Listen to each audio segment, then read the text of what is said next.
سبحان الله، ملاحظة غريبة جدا. اللي متدلع اللي حواليه بيدلعوه أكتر، واللي بيشيل اللي حواليه بيشيلوه أكتر، واللي بيتنازل يستغلوه أكتر وأكتر.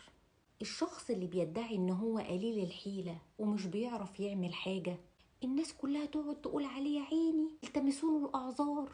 الشخص ده ذكي جدا، لأنه لو عمل حاجة في يوم الدنيا بتقوم وما بتقعدش. الناس كلها بتسيب اللي في ايدها ويقفوا يسقفوله. لكن الشخص اللي مقضيها سوبرمان وبيعرف يعمل كل حاجة وبيعرف يتصرف، يا ويله لو غلط، يا ويله لو قصر، يا ويله لو قال اصل انا تعبان، اصل الشيلة تقيلة عليا. الشخص اللي بيستحمل قليل قوي لما بقى بيتقدر.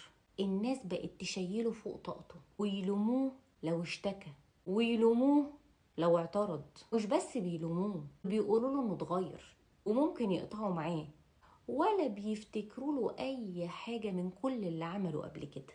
فكروا فيها واربطوها كده بالاحداث اللي حواليكوا، هتلاقوا هو ده اللي بيحصل بالظبط.